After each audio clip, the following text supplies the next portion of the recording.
వాణిజ్య పంటలకు మద్దతు ధర పెంచాలని ఆశిస్తూ ముస్తాబాద్ బీజేపీ ఆధ్వర్యంలో మోడీ చిత్రపటానికి పాలాభిషేకం చేశారు. కేంద్రంలోని మోడీ ప్రభుత్వం వాణిజ్య పంటలకు మద్దతు ధరలు పెంచడానికి హర్షిస్తూ ముస్తాబాద్ మండల కేంద్రంలో భాజపా మండల అధ్యక్షులు క్రాంతికుమార్ ఆధ్వర్యంలో ప్రధాని మోడీ చిత్రపటానికి రైతులతో కలిసి పాలాభిషేకాన్ని నిర్వహించి కృతజ్ఞతలు తెలిపారు.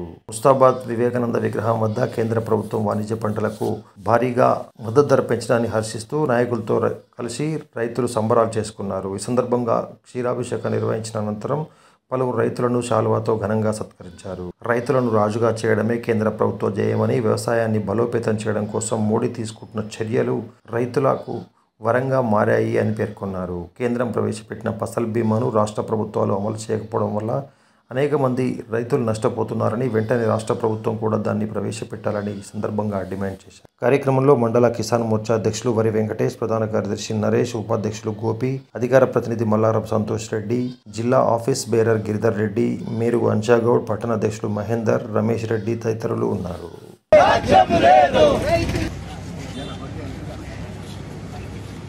జై జవాన్, జై కిసాన్, జై జవాన్. ఈరోజు యావత్తు భారతదేశం గర్వించదగ్గ విషయం. ఎందుకంటే మన భారతీయ జనతా పార్టీ ఆధ్వర్యంలో రైతుని రాజు చేసే రోజు రానే వస్తుంది. దీనికి నిదర్శనం మన గౌరవనీయులు ప్రధానమంత్రి నరేంద్ర మోడీ గారు కనీస మద్దతు ధర ప్రతి ఏటా ప్రతి దానికి కనీసం చాలా దీనంగా అద్మానంగా ఈ రెండు ప్రభుత్వాలు చేసి ఉన్నాయి. రానున్న ప్రభుత్వంలో రైతులు అలాగే ప్రజలు తగు గుణపాఠం చెప్తున్నారు. ఈ రెండు ప్రభుత్వాలకు రాబోయే ప్రభుత్వం రైతుల ప్రభుత్వం, అదే భారతీయ జనతా పార్టీ. కాబట్టి రైతులైనా మిగతా ప్రజాప్రతినిధులు ఎవరైనా దీన్ని హర్ష వ్యక్తం చేస్తూ ఈరోజు నరేంద్ర మోడీ గారికి మేము భారతీయ జనతా పార్టీ అలాగే కిసాన్ మోర్చా ముస్తాబాద్ మండల శాఖ తరఫున పాలాభిషేకం చేయడం జరిగింది. రానున్న రోజుల్లో తగు గుణపడని చెప్పి భారతీయ జనతా పార్టీ తెలంగాణలో అధికారం రాబోతుందని హర్షణీయం వ్యక్తం చేస్తున్నాను.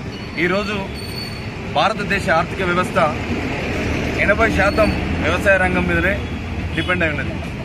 దాన్ని దృష్టిలో పెట్టుకొని ప్రియతమ ప్రధాని నరేంద్ర మోదీ గారు ఈ వ్యవసాయ రంగాన్ని ఎన్ని విధాలుగా అంటే మనం చూస్తూ ఉన్నాం. ఒక వరికే కాదు, ఈరోజు మొక్కజొన్న కానీ, సోయా కానీ, పసుపు వంటి పంటలకు కానీ రైతు ఏదైతే నాగలి దున్ని పండించే రైతుకు 4 మెతుకులు జోడించి కడుపు నింపే ప్రయత్నం భారత ప్రధాని నరేంద్ర మోదీ గారు చేస్తూ ఉన్నారు. మరి ఈరోజు ప్రపంచ దేశాలకు విశ్వగురువుతో పాటు అన్నదాతగా నిలవబోతుంది రేపు భారతదేశం. మరి ఇప్పుడున్న ప్రభుత్వాలు, గత ప్రభుత్వం కానీ ఇప్పుడు కానీ, ఈ వర్షాకాలం రేపు పొద్దున వడగళ్ళ వాన వస్తుంది, రాళ్ల వాన పడుతుంది, ఫసల్ కానీ నరేంద్ర మోదీ గారు ఎవరైతే మట్టిలో మాణిక్యాన్ని పండిస్తారో వారికి ప్రభుత్వం తరఫున సాయం ఉండాలని చెప్పి సుదీర్ఘమైన ఆలోచన తీసుకొని భవిష్యత్ తరాలు కూడా భారతదేశాన్ని అన్నదాతగా, అగ్రగామిగా, విశ్వగురువుగా నిల్చుండబెట్టే దిశగా వారు చేస్తున్నారు. వారి నాయకత్వానికి ప్రపంచ దేశాలే ఈరోజు సలాం కొడుతూ ఉన్నాయి. కాబట్టి అటువంటి నాయకుడిని మనం కూడా మద్దతు తెలుపుతూ ఇంకా మున్ముందు ప్రపంచంలోనే అగ్రికల్చర్ ఈజ్ ఏ కల్చర్ అని, ఇండియా యొక్క కల్చర్ అని చెప్పి మనం చెప్పాలి. ఆ రోజు కూడా వస్తుంది. ఇది నరేంద్ర మోదీ గారి నాయకత్వంలో మాత్రమే సాధ్యమవుతుంది. విప్లవాత్మకమైన నిర్ణయాలు ఏమైనా తీసుకుంటున్నారంటే కేవలం భారతీయ జనతా పార్టీ నరేంద్ర మోదీ గారి ఆధ్వర్యంలో మాత్రమే అని చెప్పి తెలియజేసుకుంటూ ఇక్కడికి విచ్చేసినటువంటి రైతులకు, భారతీయ జనతా పార్టీ కుటుంబ సభ్యులకు, పాత్రికేయ మిత్రులందరికీ కూడా ధన్యవాదాలు. జై హింద్.